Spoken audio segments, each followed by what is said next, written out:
For the past 50 days, far leftists and Antifa have been attacking federal buildings in Portland. And as most of you know, local law enforcement has seemingly backed off. And if you've been following my content, then you'll also know that residents of Portland will not return indictments in many of these instances. I covered this before. 59 people who had been arrested for rioting were not indicted, 9 of whom were on felony charges, and the grand jury said we won't indict. One person actually bragged about committing arson and was caught at the scene. And the local courts, the local grand jury, the residents of Portland said, no, we will not return an indictment. We're facing something truly weird. I don't know what you'd call what's currently happening in Portland, Oregon. It's not a protest and it's not a riot. You know why I say it's not a riot? Take a look at this story. If this can happen here in Portland, it can happen anywhere. Oregon AG sues the feds. That's right. The mayor of Portland is blaming federal law enforcement who have been besieged for for just over 50 days now. Last night was day 50, I believe. But that's what are they supposed to do? Think about it. The federal courthouse and these federal buildings are the jurisdiction of the federal government. The federal government works with state governments. There are certain areas of local jurisdictions that are under the jurisdiction of the feds because federal government enforces federal law. Now, the feds don't necessarily have jurisdiction in local areas to varying degrees. But what's the federal government supposed to do? If for 50 days far leftists are attacking their buildings, do they just let the buildings burn down? Do they just let these far left rioters do whatever they want? Now, I've certainly made my arguments about optics and the weaponization of this, but the left is certainly weaponizing it. We are entering now a very, very strange space where Mayor Ted Wheeler is attacking the federal officers trying to defend federal jurisdiction, where the AG is suing the feds. No one is stopping Antifa and the far left on day 50 as they literally throw explosives into these buildings. They've tried burning them down. There's one video where a far leftist pulls a hammer back and waits outside the door to ambush a federal officer. Yet as soon as these officers make any moves to try and detain, arrest, or stop these people, even to question them, the media lights up. Nancy Pelosi lights up, and everyone then goes after Trump. So tell me, what do you call it when you have 50 days of sustained violence from the far left against a federal building with the legal support of the local governments? I'm gonna leave that one to you. We'll talk about it in a minute. I've got some historical references that we can talk about. Let me show you this story, and I'm going to show you some of the tactics of Antifa. I really want to point out one of the things they've been doing. Antifa does this all the time. Antifa and the far left. They wear press badges, and they wear medic badges. So when you see a video where federal law enforcement are arresting somebody and they've got like a red cross on their person, people go, oh, they're arresting medics, man. What are they doing? It's like, yes, slapping duct tape on your arms does not make you all of a sudden exempt from these laws. So often there are medics, often there are press, but these people use that to manipulate. Someone will put on a press badge, throw a brick, and then the video comes out of them arresting the journalists. They'll say, they're arresting journalists, man. So this is something else. It's not a riot. It's not civil unrest. It's something worse. I'll leave it to you to decide what you want to call it. Let's read this story. And I want to show you how the state government is actually supporting the riots.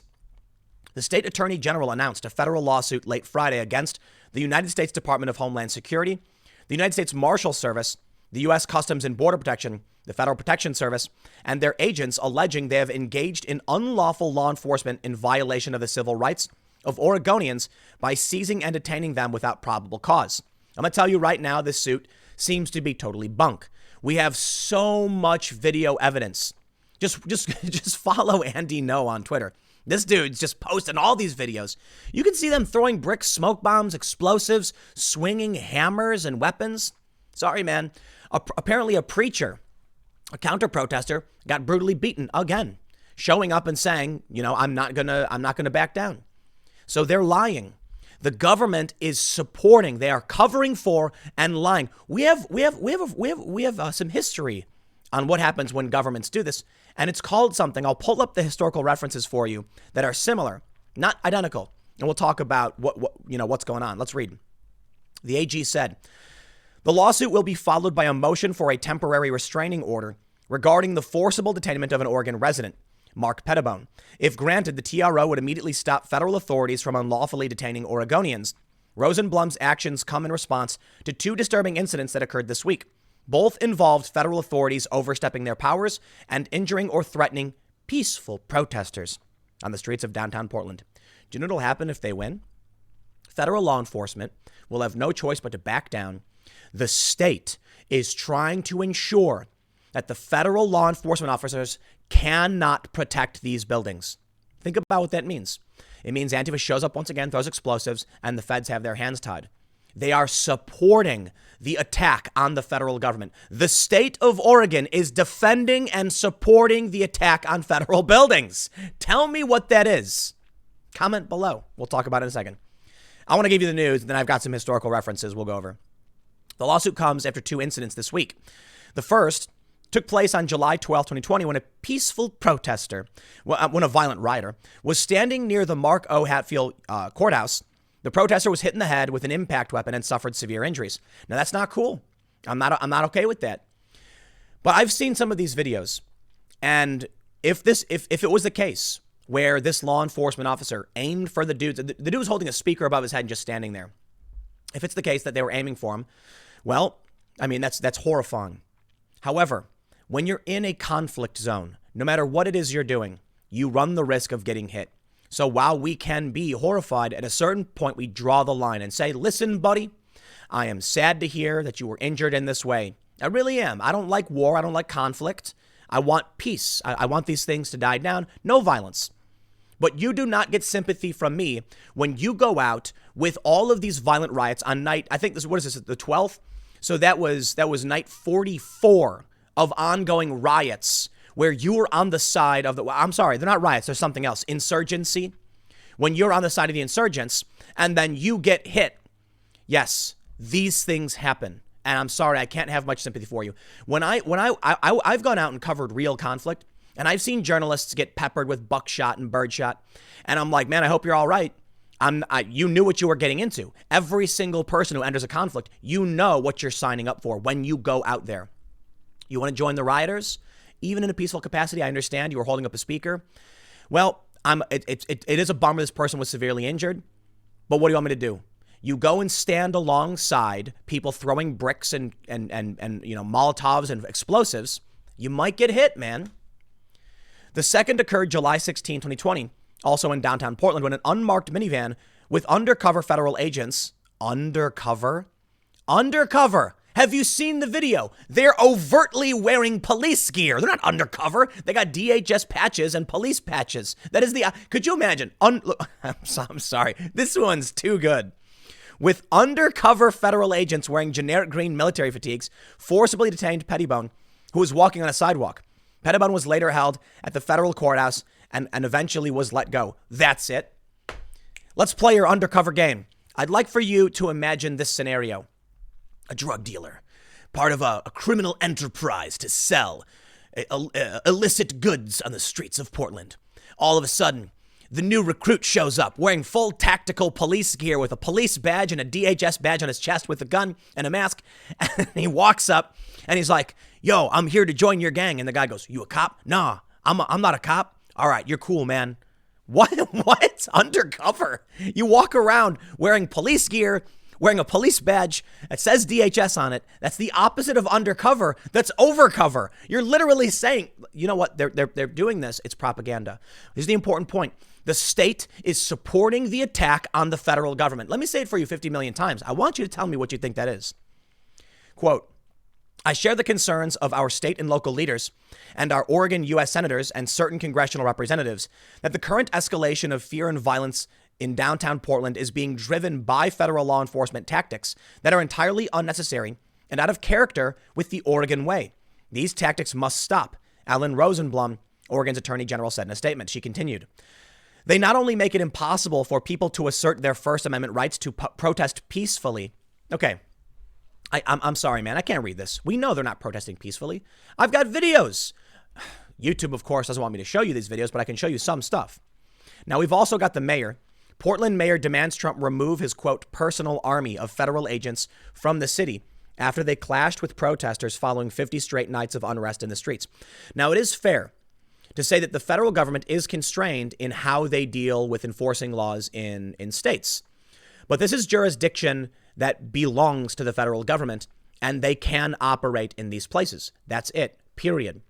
Now, I think they're personally being set up by the far left for attacks like this, but I think that's a whole other question, because right now what we're seeing is the federal government, with every right that they have, and they do, to enforce the laws as it pertains to their jurisdiction. I know I was literally arrested for skateboarding once downtown Chicago because the sidewalk was owned by the feds. Seriously. Case got thrown out because skateboarding is not a crime. Well, I guess trespassing is, but I was riding my skateboard on the sidewalk.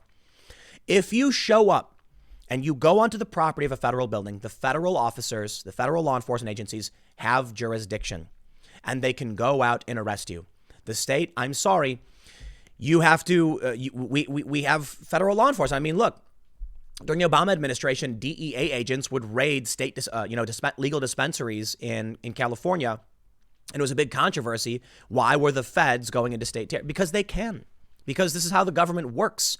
The federal government has jurisdiction over certain matters, especially as it pertains to some of these people crossing state lines.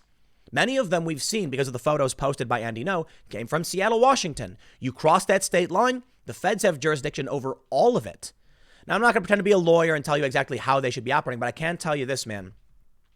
Antifa uses these tactics in order to appear weaker, and like they need to be called peaceful protesters. They need to make sure that their attacks are blunted and not overt. Otherwise, the national press will pick it up and they'll have no choice. So Antifa purposefully tries using tactics like blunt objects, fireworks. That way they can say, it was a firecracker, dude. They're not throwing explosives, but they're commercial grade mortar, the mortar shells.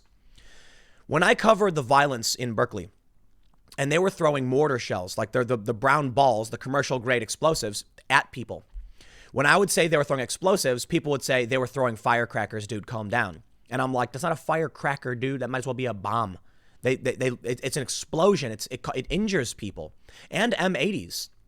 Check this out. This is a post from Andy No. He says, in a press conference today, Portland Mayor Ted Wheeler blames Donald Trump and DHS Gov for the Antifa riots in Portland. A reporter then points out the riots were already happening for 5 straight weeks before DHS came in. Mic drop. This is the proof. This is all the proof we need. Now, let me lay out for you what's really happening. This is some kind of marque and reprisal style privateer attacks on the federal government. It's the only way I can describe it. You can call it insurgency. You can call it maybe civil war. I don't know. But I will tell you this. If these kind of tactics and the states defending the violence escalates, history will look back on this as part of it. I know a lot of people almost immediately rolled their eyes saying civil war, blah, blah, blah. Let me tell you something about history, all right? There's something called letters of marque. I don't know if you're familiar with this, but the general idea was that you would find a private ship, and this is a lot of what people think piracy is. So piracy was when a random ship would, rush up to you and then, attack you and steal your stuff. But a lot of it was actually sanctioned by the governments. So say, England would issue a letter of marque, Britain, the British Empire, would issue a letter of marque and reprisal to a private ship who could then claim to be a random private pirate, attack a French ship, and then France would be like, we were attacked by British sailors. Oh, no, heavens, it wasn't us. We don't sanction this. Oh, those criminals, I say. And that's basically the gist of it. Keeping that in mind, we have to understand that looking back at history isn't always going to show us a perfect example of what's happening today. So I'm going to bring you now to the simple definition of civil war. Wikipedia says a civil war, also known as an intrastate war in polemology, is a war between organized groups within the same state or country. The aim of one side may be to take control of the country or a region, to achieve independence for a region, or to change governmental policies. They say a civil war is a high-intensity conflict, often involving regular armed forces, that is sustained, organized, and large scale. Civil wars may result in large numbers of casualties, blah, blah, blah. So maybe it's not fair to call this civil war. Maybe it's some kind of civil unrest or conflict. I don't know for sure. But Chris Hayes of MSNBC says, Oregon's governor and one of its senators join me tonight to tell us about Donald Trump's paramilitary invasion of their state. All right, let's lay this out, baby. First of all, it's not paramilitary. Paramilitary is typically like private, unofficial. No. Federal law enforcement agents have full jurisdiction in Oregon pertaining to certain matters. Notably, if violent attacks keep occurring on a courthouse or federal building that is their jurisdiction, they can defend it. So think about what's really happening right now. Is Antifa and the far left organized and regular? No, they're not. But that could only be because times change and tactics change in the information age. You see, a couple hundred years ago, when you had civil conflict, the person who escaped with the word to spread was the one who could declare, what had really happened. History was written by the victors. Well, times are different. We're in the age of social media where anyone can just share videos of what's happening immediately. This is why we see things like, not like this. Let me see if I can find it. Here we go. This person says Antifa doesn't exist. They have flags. Check this person out. You can see on their helmet a P and an R. What they've done is they've put press on their helmet, but they're flying a flag of Antifa. Now, Antifa isn't, of course, a top-down, organized, nationwide or international group. It's a loose-knit ideology of cells. So in Portland, yes, there is literally a Portland-branded cell. They operate in such a way to avoid being detected. Why? We're in the information age. I'd be willing to bet if we didn't have cell phone technology, if we didn't have this video technology or the internet, this would just be a civil war, because the only tactics the far left would have would be to literally start attacking the federal courthouse. They're being supported and defended from resources within the state, from the state government. So think about what we have now. Far leftists for 50 days, I want you to think about that for a second, with explosives and weapons, and I kid you not, swords and body armor, are attacking federal officers, attacking federal buildings. The state is protecting and defending them. So what do you call it? When a state uses legal resources, financial resources, to protect a group that is then attacking the police, sounds to me like it's similar to marque and reprisal. Oh, these people are just violent rioters. Oh, I mean, oh, heavens, we're trying to stop them. No, they're not. They're defending them. The ACLU is defending them. They are literally protecting these people with legal resource as they attack the feds. What would happen if Portland used their actual law enforcement? No one would support them. People in this country would freak out and say, why are you directing Portland police to go after federal law enforcement protecting a building? What they need to do is control and manipulate the flow of information, which means this is not sanctioned by Portland. Portland says, we're all these violent rioters, They're actually saying peaceful protesters. Wait a minute. Peaceful protesters? Well, we've seen the videos. Peaceful protesters don't bring, 3 katanas and explosives. Why then would the government call them peaceful? Oh, it's because they're lying to defend them. Not too dissimilar to the letters of marque of days long since past, when a privateer would scuttle a merchant vessel from France and then say, it was but a private vessel. We'll certainly hang the pirate if we catch them. No, it was all a big game. So they could avoid responsibility but engage in overt warfare. So now I want you to tell me what you think it is when a state uses their resources and their authority to lie to the public, peaceful protesters, to legally defend violent attacks on federal law enforcement and federal buildings. What I believe is that they want it to happen. Now, this could be the lowest of low tier in terms of what a civil conflict could be. But I think it's fair to point out that if the far left for 50 days have been violently attacking with explosive bottles, rocks, hammers, if they're attacking the federal building, trying to burn it down, they've been trying to burn it down, and the state supports it in any way, then you've got the state fighting the feds. I don't know what that is. Maybe it's civil war, maybe it's not. I don't know. I don't know what to tell you. But we are now seeing insurgency. We are now seeing a state-level government put as much as they can behind these people who are showing up with weapons. And I'll explain one last thing to you so you truly understand this. This is the next generation of warfare. When we look back in time, history will show us something different, but we can look to analogs like letters of marque. But today, because like I mentioned with the internet, public perception is everything. They need to make it seem like they're the victims. Therefore, they can't show up with guns. They can't just start shooting at feds. That would prove they're the insurgents, they're the bad guys. What they need to do is create as much propaganda as possible. You will see people wearing red medic badges going like, help, help, I'm being repressed. The videos will go viral. You'll see videos of people wearing press on their helmets saying, they're attacking journalists, help, help, I'm being repressed. When in reality, law enforcement is going after these people specifically because they are engaging in acts of insurgency against federal jurisdiction. And now they're being supported by the state. I believe this is more like guerrilla tactics of the information age.